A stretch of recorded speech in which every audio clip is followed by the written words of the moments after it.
زکوٰۃ کی اہمیت اس واقعے سے بھی ظاہر ہوتی ہے کہ جب ایک مرتبہ ایک گروہ نے بارگاہ نبوت پر حاضر ہو کر اسلام کی تعلیمات دریافت کی تو آپ صلی اللہ علیہ وسلم نے اعمال میں سب سے پہلے نماز اور پھر زکوٰۃ کا ذکر فرمایا. یعنی یہ بات قابل غور ہے ہمارے پاس کہ جب زکوٰۃ کی اہمیت کے حوالے سے جب بات کی جاتی ہے تو یہ بات سوچنے کے قابل ہے کہ جب حضرت صلی اللہ علیہ وسلم سے کوئی بھی آ کر جو ہے اسلامی تعلیمات کے بارے میں کچھ دریافت کرتا تھا تو آپ سب سے پہلے نماز اور پھر زکوٰۃ کا ذکر کیا کرتے تھے، جیسے کہ آپ نے اس میں کیا. زکوٰۃ کی اہمیت اس واقعے سے بھی واضح ہوتی ہے کہ جب ایک مرتبہ ایک گروہ نے بارگاہ نبوت پر حاضر ہو کر اسلام کی تعلیمات دریافت کی، یعنی اسلام کی تعلیمات کے بارے میں پوچھا کہ اسلامک تعلیمات کیا ہے، تو آپ نے کیا کیا؟ تو آپ صلی اللہ علیہ وسلم نے اعمال میں سب سے پہلے نماز اور پھر زکوٰۃ کا ذکر فرمایا ہے، یعنی دو چیزوں کا ذکر فرمایا ہے. اب آ جائیے سیکنڈ پیراگراف پر. رسول اللہ صلی اللہ علیہ وسلم کی رحلت کے بعد جب بعض لوگوں نے زکوٰۃ ادا کرنے سے انکار کیا تو حضرت ابوبکر صدیق نے ان کے خلاف جہاد کیا. دیکھیں کتنا بڑا حکم ہے آیا ہے، یعنی آپ نے کتنا بڑا جو ہے جہاد کیا ہے، یعنی زکوٰۃ نہ ادا نہ کرنے والوں کے خلاف، کیونکہ آپ کو معلوم تھا کہ زکوٰۃ ادا کرنا فرض ہے اور کتنا ضروری ہے. یعنی اگر زکوٰۃ ادا نہیں کی جائے گی تو نمازیں بھی ہماری قبول نہیں ہوں گی. یعنی نماز کی قبولیت جو ہے وہ زکوٰۃ کی ادائیگی کے ساتھ ساتھ ہے. خلاف جہاد کیا، زکوٰۃ ادا نہ کرنے والوں کے خلاف قرآن نے سخت وعید سنائی ہے. دیکھیں کتنی بڑی جو ہے قرآن جو ہے وعید سنا رہا ہے، نصیحت کر رہا ہے، ہمیں جو ایک چیز بتا رہا ہے جس کا اندازہ قرآن مجید کی عنایت سے لگایا جا سکتا ہے. یعنی ترجمہ ہے آپ کے پاس، یہ چیز وعید کا ترجمہ ہمارے پاس کیا آ رہا ہے؟ جو لوگ سونا چاندی سینت کر جمع کر کے خزانہ بنا کر رکھتے ہیں. کتنی بڑی بات آ گئی، جو لوگ سونا چاندی سینت کر جمع کر کے خزانہ بنا کر رکھتے ہیں اور اسے اللہ کی راہ میں خرچ نہیں کرتے انہیں دردناک عذاب کی خبر سنا دیجئے. یعنی انہیں دردناک عذاب دیا جائے گا، اس کی خبر انہیں دے دیجئے کہ کتنا بڑا عذاب انہیں دیا جائے گا. ایک تو عذاب اور ایک دردناک عذاب، بہت بڑی بات ہے یہ. دردناک عذاب کی خبر سنا دیجئے. اس قیامت کے دن اس سونے چاندی کو جہنم کی آگ میں تپایا جائے گا، پھر اس کے ساتھ ان کے چہرے اور ان کے پہلو اور ان کی پشتیں داغے جائیں گی. یعنی کتنا بڑا جو ہے وہی سنائی جا رہی ہے. اس کے اندر قرآن مجید میں اللہ تعالیٰ فرما رہا ہے کہ زکوٰۃ ادا نہ کرنے والوں کے بارے میں، جو زکوٰۃ ادا نہیں کرتے. لہذا ہمیں اس وعید کو سامنے رکھتے ہوئے اس بات کی ہمیں جو ہے نصیحت ملتی ہے، تاکید کی جاتی ہے ہمیں کہ ہم زکوٰۃ کی ادائیگی کریں. وہ کس طرح کریں؟ کہ ہم نماز کے ساتھ ساتھ زکوٰۃ ادا کرتے رہیں. یعنی جو زکوٰۃ ادا نہیں کرتا انہیں جہنم کی آگ میں تپایا جائے گا اور پھر اس کے ساتھ ان کے چہرے اور ان کے پہلو اور ان کی پشتیں داغی جائیں گی. یعنی کتنا دردناک عذاب ہے یہ. ایک انگلی بھی جل جاتی ہے تو ہمارے جو ہے تکلیف کی انتہا نہیں رہتی، لیکن اگر اس کو جب انسان کو اس سے داغا جائے گا تو اس کی کیا حالت ہوگی. اور کہا جائے گا یہ ہے وہ خزانہ جو تم اپنے لیے جمع کر کے لائے ہو، اب اس کا مزہ چکھو جو تم جمع کرتے رہے تھے. یہ کتنی بڑی بات ہے کہ یعنی اس سونے چاندی کو پہلے تپایا جائے گا، پھر اس سے ان لوگوں کی جو زکوٰۃ ادا نہیں کرتے چہرے پشتیں داغی جائیں گی.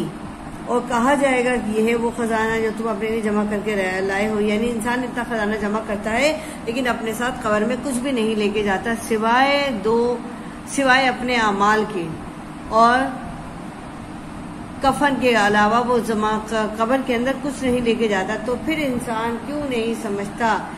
سورہ اثر کی جو ہے آیت مبارکہ ہے، سورہ اثر میں اللہ تعالیٰ فرماتا ہے بے شک انسان بڑے نقصان میں ہے سوائے ان لوگوں کے جو ایمان لائے اور نیک عمل کرتے رہے اور حق بات کی تلقین کرتے رہے اور صبر کی تاکید کرتے رہے. یعنی جو ہے انسان واقعی بڑے خسارے میں، سب کچھ معلوم ہونے کے باوجود انسان جو ہے دولت سے محبت کرتا ہے، اور یہی دولت سے محبت جو ہے اللہ تعالیٰ نے زکوٰۃ کی صورت میں ختم کرنے کی کوشش کی ہے کہ زکوٰۃ ادا کرنے سے دولت کی محبت ختم ہو جاتی ہے اور اللہ کی محبت بڑھ جاتی ہے. سورہ توبہ میں اللہ تعالیٰ ارشاد فرماتا ہے آیت نمبر 34 اور 35 میں، زکوٰۃ سماجی فلاح بہبود کا بہترین ذریعہ ہے. یعنی ہماری سماجی فلاح بہبود اگر دیکھا جائے تو اس کا بہترین ذریعہ ہے. پہلے کے زمانے میں یعنی خلفائے راشدین کے زمانے میں بھی جب زکوٰۃ ادا کی جاتی تھی تو اس سے لوگوں کی فلاح بہبود کے کام کیے جاتے تھے، ان کی مدد کی جاتی تھی، ان کے وظیفے مقرر کیے جاتے تھے، ان کے مہینے کا ان کا راشن ان کو پہنچایا جاتا تھا، اسی زکوٰۃ کے ذریعے پہنچایا جاتا تھا۔ اسی لیے زکوٰۃ فرض کر دی گئی ہے کہ جب زکوٰۃ جمع ہوگی، زکوٰۃ کا پیسہ جمع ہوگا تو لوگوں کی فلاح بہبود میں ہی کام آئے گا۔ زکوٰۃ کے ذریعے معاشرے کے محروم اور مفلس لوگوں کی کفالت ہو جاتی ہے۔ دیکھیں یہ بات کتنی بڑی بات آ گئی ہے۔ یہ بات انسان کو سوچنے سمجھنی چاہیے کہ ہمیں نہیں پتا وہ کون سے لوگ ہیں جو مفلس ہیں، جو جن کی کفالت کی جائے وہ کفالت کے مستحق ہیں، لہذا ہمیں تو نہیں معلوم، لیکن جب زکوٰۃ کا محکمہ یہ کام کرتا ہے تو اسے سب پتا ہوتا ہے، لہذا وہ اسی زکوٰۃ کے پیسے سے اس زکوٰۃ کے ذریعے معاشرے کے محروم اور مفلس لوگوں کی کفالت کرتا ہے، ان تک راشن پہنچاتا ہے، ان کی ضروریات زندگی کو پوری کرتا ہے، اور اس طرح معاشرے میں نفرت، انتقام کے بجائے ہمدردی اور احترام و باہمی محبت کے جذبات کو فروغ حاصل ہوتا ہے۔ آیا سمجھ میں؟ یعنی جب ہمارے معاشرے کے اندر کوئی مفلس نہیں رہے گا، کوئی کفالت کے قابل نہیں رہے گا، تو معاشرہ یقیناً وہ ہمدردی کے قابل ہو جائے گا، احترام کے قابل ہو جائے گا اور محبت کے قابل بنتا چلا جائے گا۔ کس سے؟ زکوٰۃ کی ادائیگی سے۔ جب معاشرے کے مستحق اور محروم افراد کی کفالت کی جائے گی تو معاشرے سے خود بخود نفرت اور انتقام کے جذبات ختم ہوتے چلے جائیں گے۔ ہم نے جو عام طور پر اپنی زندگی کے اندر دیکھا ہے، کوئی چھینا جھپٹی چل رہی ہے، روزگار لوگوں کے پاس نہیں ہے، کسی کا پرس چھین لیا، کسی کا گھر میں چوری کر لی، کسی کا پیسہ اٹھا لیا، کسی کی دکان میں گھس کر سامان لے گئے، تو یہ سب کیا ہے؟ جب ان لوگوں کی کفالت پوری نہیں ہوتی، ان کو کوئی ذریعہ نظر نہیں آتا، تو وہ اس طرح اپنی ضروریات زندگی پوری کرتے ہیں، جو کہ ایک غلط طریقہ ہے۔ اگر وہ اسی غلط طریقے کے بجائے صحیح طریقہ اپنائیں اور وہ محکمے کے افراد جو کہ زکوٰۃ کے محکمے کے افراد ہیں، اگر ان تک اپنی اپلیکیشن یعنی اپنی درخواستیں پہنچائیں تو اس کے ذریعے ان کی بے شمار ضروریات پوری ہو سکتی ہیں، اور نہ صرف ضروریات پوری ہو جائیں گی بلکہ ان کو روزگار بھی مل سکتا ہے، اور اس طرح معاشرے سے اس طرح کی بد نظمی اور چھینا جھپٹی کے جو واقعات ہوتے ہیں ان میں کافی حد تک کمی آتی چلی جائے گی اور لوگ برسر روزگار ہوتے چلے جائیں گے۔ ہمدردی و باہمی کے محبت کے جذبات کو فروغ حاصل ہوتا ہے۔ زکوٰۃ دینے والے کے دل میں مال کی محبت مٹ جاتی ہے اور اللہ کی رضا حاصل کرنے کا جذبہ غالب آ جاتا ہے۔ آگے سمجھ میں یہ اللہ تعالیٰ نے زکوٰۃ اسی لیے واجب کی ہے، ہم پر فرض کی ہے اسی لیے ہم پر کہ انسان کے دل سے یعنی مومن کے دل سے مال کی محبت ختم ہو جائے اور اللہ کی رضا حاصل کرنے کا جذبہ غالب آ جائے، یعنی اللہ کی رضا حاصل کرنے کا جذبہ بڑھتا چلا جائے انسان کے دل میں کہ اللہ تعالیٰ کی رضا زکوٰۃ ادا کرنے سے ہی حاصل ہوتی ہے۔ غریبوں سے ہمدردی ہو جاتی ہے اور دولت کی گردش میں آنے سے معاشرے کے افراد کی مالی حالت بہتر ہو جاتی ہے۔ دیکھیں اسی طرح کیا ہوتا ہے، ہم غریبوں کی مدد کرنے لگ جاتے ہیں اور دولت کی گردش میں آنے سے کیا ہوتا ہے، معاشرے کے افراد کی مالی حالت بہتر ہو جاتی ہے۔ وہ پیسہ، وہ مال جو تجوریوں میں بند ہے، جو لاکروں میں رکھا ہوا ہے، اس سے بہتر ہے کہ وہ معاشرے کے فلاح و بہبود پر خرچ کیا جائے، معاشرے کے افراد کی مالی حالت بہتر کرنے پر توجہ دی جائے۔ اس طرح کیا ہوتا ہے کہ لوگوں کو نہ صرف فائدہ ہوتا ہے، معاشرہ بہتر ہوتا ہے، بلکہ اللہ تعالیٰ کی رضا بھی ہمیں حاصل ہو جاتی ہے۔ کہتے ہیں کہ حدیث مبارکہ میں کہ وہ لوگ دو شخص وہ رشک کے قابل ہیں، ایک وہ جنہیں اللہ تعالیٰ نے مال عطا کیا، وہ اللہ کی راہ میں دن رات اسے لٹاتا ہے، اور وہ جسے اللہ تعالیٰ نے علم عطا کیا وہ دن رات اسے علم میں لٹاتا ہے، یعنی علم خرچ کرنے کی طرف توجہ دیتا ہے، علم کے لیے وہ اپنے آپ کو صرف کر دیتا ہے، یعنی اللہ تعالیٰ کے لیے مال کی محبت بھی ختم ہو جاتی ہے اور اللہ تعالیٰ کی معرفت بھی حاصل ہو جاتی ہے، وہ دن رات اس میں لگا رہتا ہے اور اس سے اللہ تعالیٰ کی رضا حاصل ہوتی ہے۔ مصارف زکوٰۃ ہمارے پاس آ رہے ہیں۔ قرآن کریم کے اندر مصارف زکوٰۃ کتنے 8 بیان کیے گئے ہیں، یعنی 8 مصارف زکوٰۃ ہیں۔ کون کون سے ہیں یہ دیکھیے، مصارف زکوٰۃ کون کون سے؟ فقراء، مساکین، عاملین زکوٰۃ کے محکمے، عاملین یعنی زکوٰۃ کے محکمے کے ملازمین، تالیف قلب، رقاب ہے، غارمین ہے، قرض دار ہے، فی سبیل اللہ ہے، اور ابن سبیل ہے یعنی مسافر لوگ ہیں۔ اب آ جائیے اسٹارٹ پہ، مصارف کیا ہے ہمارے پاس؟ قرآن کریم نے زکوٰۃ کے 8 مصارف بیان کیے ہیں۔ آج یہ ترجمہ ہے ہمارے پاس، زکوٰۃ تو غریبوں، مسکینوں، زکوٰۃ کے محکمے میں کام کرنے والوں اور ان لوگوں کے لیے ہے جن کے دلوں کو اسلام کی طرف جوڑنا ہے اور گردن چھڑانے میں غلامی کو آزاد کرانا ہے، یعنی غلاموں کو آزاد کرانا ہے جو تاوان بھرے، قرض دار اور خدا کی راہ میں اور مسافروں کے سلسلے میں یہ خدا کی طرف سے ٹھہرا ہوا ہے، یعنی ٹھہرایا ہوا ہے، اور اللہ جاننے والا اور حکمت والا ہے، یعنی اللہ تعالیٰ بہتر جانتا ہے کہ یہ اللہ تعالیٰ نے مصارف زکوٰۃ کے حوالے سے جو ہے زکوٰۃ جب ہم ادا کریں گے تو کن کو لیں گے، کن کے لیے زیادہ مستحق ہے، کہ ہمیں اللہ تعالیٰ نے اس کے اندر ہمیں سب کچھ صاف صاف پہنچا دیا ہے۔ اللہ تعالیٰ اس سلسلے میں ادا فرماتا ہے، یعنی توجہ آپ کا ہے آیت مبارکہ میں فرماتا ہے اللہ تعالیٰ کہ اگر تم اللہ کو اچھا قرض دو گے تو وہ تمہارے لیے اسے بڑھاتا چلا جائے گا اور تمہارے گناہ بھی معاف کر دے گا، یعنی اللہ تعالیٰ کو یہ قرض دینے کے برابر ہے، اور جو اللہ کو قرض دیتا ہے سمجھ لیجیے اس کے مال میں برکت ہی برکت ہے، کیونکہ اللہ تعالیٰ کسی کے قرض کو، کسی کی نیکی کو ضائع نہیں کرتا۔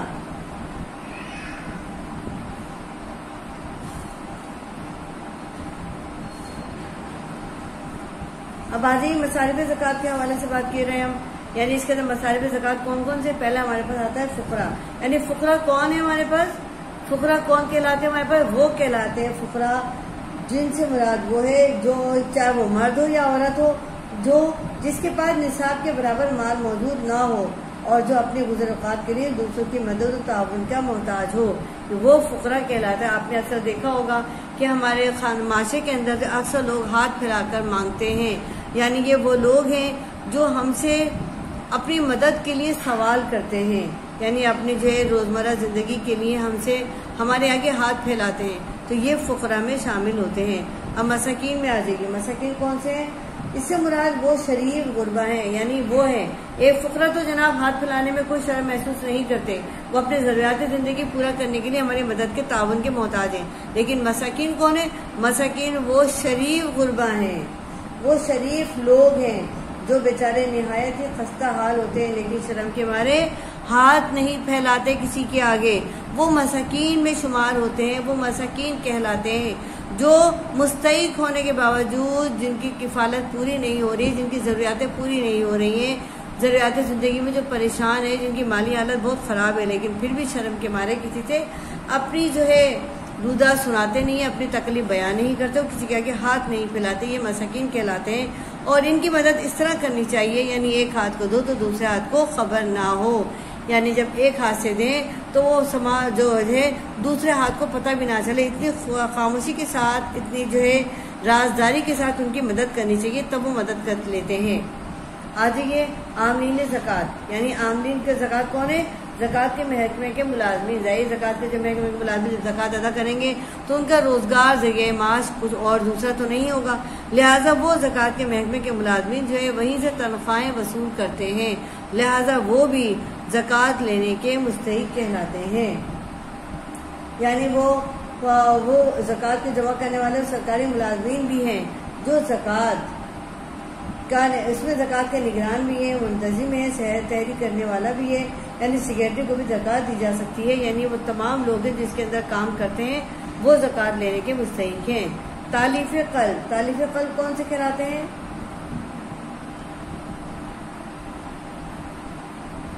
اس میں وہ لوگ ہیں جن کی جو ہے دلجوئی کی جائے، یعنی فار ایگزامپل جو اسلام کے مفاد میں ان کو ہمنوا بنانا ہے تو ان کی مخالفت کے جوش کو ٹھنڈا کرنا ہے،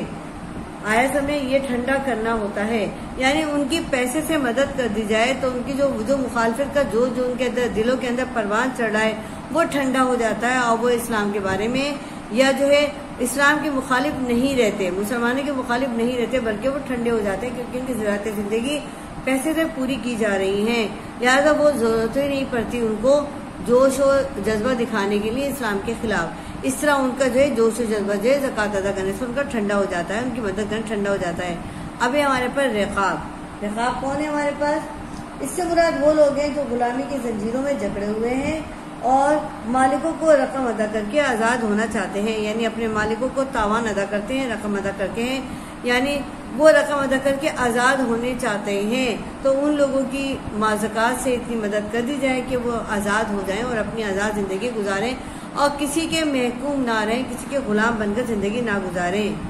غارمین کون ہے؟ دیکھیے کون ہے ہمارے پاس؟ غارمین وہ لوگ ہیں جو قرض کے بوجھ تلے دبے ہوئے ہیں،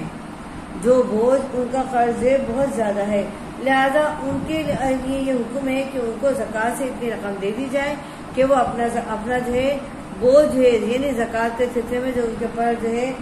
قرض عائد ہے وہ اتار دیں، یعنی زکوٰۃ سے محکمے سے لے کر پیسہ لے کر وہ قرض ان کا اتار دیں، یعنی زکوٰۃ کے محکمے والے ان کی مدد کریں۔ لیکن کیا ہے، اس کے لیے خاص طور پہ ایک چیز کا حکم ہے، یعنی وہ اللہ اور رسول کی نافرمانی نہ کریں، فراوانی میں مقروض نہ ہو، یعنی وہ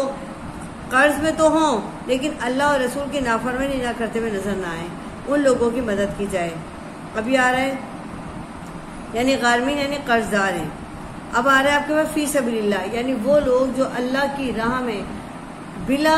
عذر یعنی بلا جو ہے سبب جو ہے یا بلا جو ہے تحقیق کے یا پھر جو ہے کچھ لیے بغیر جو ہے اللہ تعالیٰ کی مدد کرتے ہیں اللہ تعالیٰ کے نام پر، کہ انہیں کسی سے کوئی غرض نہیں ہے، وہ اللہ تعالیٰ کی جب مدد کر رہے ہیں تو کسی سے کچھ لینا نہیں چاہتے، فی سبیل اللہ کرتے ہیں، اللہ کے نام پر کرتے ہیں،